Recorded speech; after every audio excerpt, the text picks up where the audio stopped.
Dear viewers, Assalamu alaikum. I'm Mohammad Ibrahim Khalil.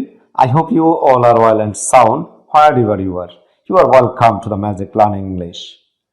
Dear viewers, আজকে যারা নতুন আমার চ্যানেলটিতে অংশগ্রহণ করেছেন আমি আপনাদেরকে আবারও স্বাগত জানাচ্ছি। পাশাপাশি চ্যানেলটিতে এখনই সাবস্ক্রাইব করে নেওয়ার জন্য অনুরোধ করছি যাতে করে আপনারা যথাসময়ে আমার প্রত্যেকটি ভিডিও পেতে পারেন এবং সেই অনুসারে প্রস্তুতি নিতে পারেন। ডিয়ার ভিউয়ার্স, আজকের এই ভিডিওতে আমি ম্যাজিক রুল 13 নিয়ে আলোচনা করব, যার মাধ্যমে আপনারা বাংলা দেখে খুব সহজেই ইংরেজিতে অনুবাদ করতে পারবেন এবং স্মুথলি ইংরেজিতে কথা বলতে পারবেন। I hope you are prepared that way, so let's get started. Magic rule 13. কোনো বাংলা বাক্যে কর্তা কিছু সময় ধরে বা যাবত হতে বা থেকে কোনো কিছু করছে, বলছে, যাচ্ছে, খাচ্ছে ইত্যাদি যুক্ত থাকলে প্রেজেন্ট পারফেক্ট কন্টিনিউয়াস টেন্স হয় এবং এগুলোর ইংরেজি করার সময় গঠন হবে এরো। গঠন সাবজেক্ট প্লাস হ্যাভ বিন বা হ্যাজ বিন প্লাস মূল ভার্বের শেষে আইএনজি যোগ প্লাস অবজেক্ট যদি থাকে প্লাস ফর বা since plus extension. Dear viewers, তাহলে আসুন একটু প্র্যাকটিস করা যাক যাতে করে আমরা বিষয়টি সহজে আয়ত্ত করে নিতে পারি। কোনো বাংলা বাক্যে কর্তা কিছু সময় ধরে বা যাবত হতে বা থেকে কোনো কিছু করছে, বলছে, যাচ্ছে, খাচ্ছে ইত্যাদি যুক্ত থাকলে প্রেজেন্ট পারফেক্ট কন্টিনিউয়াস টেন্স হয় এবং এগুলোর ইংরেজি করার সময় গঠন হবে এরো। গঠন সাবজেক্ট প্লাস হ্যাভ বিন বা হ্যাজ বিন প্লাস মূল ভার্বের শেষে আইএনজি যোগ প্লাস অবজেক্ট যদি থাকে প্লাস ফর বা সিন্স প্লাস এক্সটেনশন। কোনো বাংলা বাক্যে কর্তা কিছু সময় ধরে বা যাবত হতে বা থেকে কোনো কিছু করছে, বলছে, যাচ্ছে, খাচ্ছে ইত্যাদি যুক্ত থাকলে প্রেজেন্ট পারফেক্ট কন্টিনিউয়াস টেন্স হয় এবং এগুলোর ইংরেজি করার সময় গঠন হবে এরো। গঠন সাবজেক্ট প্লাস হ্যাভ বিন বা হ্যাজ বিন প্লাস মূল ভার্বের শেষে আইএনজি যোগ প্লাস অবজেক্ট যদি থাকে প্লাস ফর বা সিন্স প্লাস এক্সটেনশন। কোনো বাংলা বাক্যে কর্তা কিছু সময় ধরে বা যাবত হতে বা থেকে কোনো কিছু করছে, বলছে, যাচ্ছে, খাচ্ছে ইত্যাদি যুক্ত থাকলে প্রেজেন্ট পারফেক্ট কন্টিনিউয়াস টেন্স হয় এবং এগুলোর ইংরেজি করার সময় গঠন হবে এরো। গঠন সাবজেক্ট প্লাস হ্যাভ বিন বা হ্যাজ বিন প্লাস মূল ভার্বের শেষে আইএনজি যোগ প্লাস অবজেক্ট যদি থাকে প্লাস ফর বা সিন্স প্লাস এক্সটেনশন।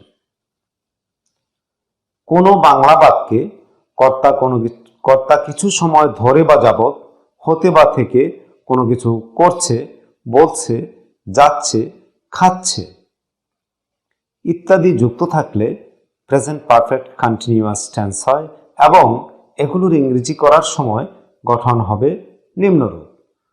গঠন হবে এরো। গঠন সাবজেক্ট প্লাস হ্যাভ বিন বা হ্যাজ বিন প্লাস মূল ভার্বের শেষে আইএনজি যোগ প্লাস অবজেক্ট যদি থাকে প্লাস ফর বা সিন্স প্লাস এক্সটেনশন। এক্ষেত্রে বাংলা বাক্যটিতে ধরে বা যাবত থাকলে ফর বসে এবং হতে বা থেকে থাকলে সিন্স বসে। এক্ষেত্রে বাংলা বাক্যটিতে ধরে বা যাবত থাকলে ফর বসে এবং হতে বা থেকে থাকলে সিন্স বসে। এক্ষেত্রে বাংলা বাক্যটিতে ধরে বা যাবত থাকলে ফর বসে এবং হতে বা থেকে থাকলে সিন্স বসে। এখানে আরো একটি মনে রাখার বিষয় হলো এক্ষেত্রে সাবজেক্ট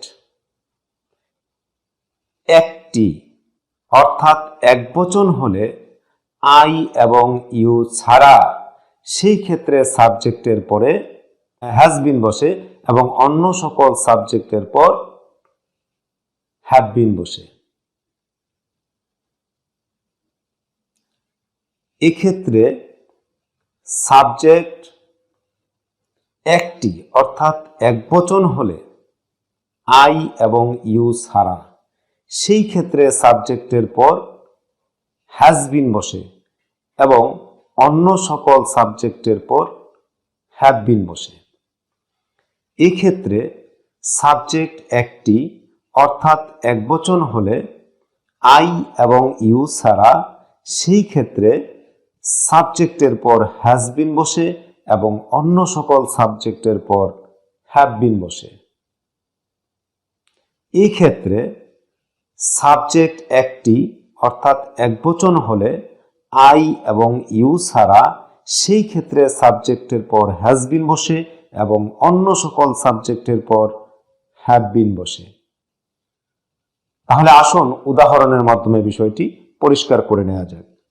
যেমন আমি 1 ঘন্টা যাবত কথা বলছি। এই বাংলা বাক্যটিতে সাবজেক্ট হলো আমি। ইংরেজি গঠন অনুসারে সাবজেক্ট আমি, ইংরেজি আই। তারপর আইয়ের সাথে আমরা বসাবো have been. So I have বিন। তারপর মূল ভার্বের শেষে আইনজি যোগ। বাংলা বাক্যটিতে মূল ভার্ব হলো কথা বলা। কথা বলা ইংরেজি হলো টক। টকের শেষে আইনজি যোগ করলে হবে talking. So I have been talking. তারপর নিয়ম অনুসারে অবজেক্ট যদি থাকে, এখানে অবজেক্ট নেই, তারপর ফর বা সিন্স আমরা এখানে বসাবো ফর, কারণ বাংলা বাক্যটিতে যাবত রয়েছে। আমি আগেই বলেছিলাম নোটে যে এক্ষেত্রে বাংলা বাক্যটিতে ধরে বা যাবত থাকলে ফর বসে, সুতরাং এই বাক্যটিতে যাবত রয়েছে, সেজন্য আমরা ফর বসাবো। তারপর বাকি থাকলো 1 ঘন্টা। 1 ঘন্টা ইংরেজি অ্যান আওয়ার। তাহলে আমি 1 ঘন্টা যাবত কথা বলছি, এই বাক্যটির ইংরেজি অনুবাদ হলো I have been talking for an hour. পরের উদাহরণে সে 1999 সাল থেকে এখানে কাজ করছে। তো গঠন অনুসারে প্রথমে আমরা সাবজেক্ট, বাংলা বাক্যটিতে সাবজেক্ট হলো সে ইংরেজি হি। তারপর হি এর সাথে বসে হ্যাজ বিন বসালাম, হি হ্যাজ বিন। তারপর মূল ভার্বের শেষে আইনজি যোগ। বাংলা বাক্যটিতে মূল ভার্ব হলো কাজ করা। কাজ করা ইংরেজি হলো ওয়ার্ক। ওয়ার্কের শেষে আইনজি যোগ করলে হবে working. So he has been working. তারপর এখানে ইংরেজি here, he has been working here.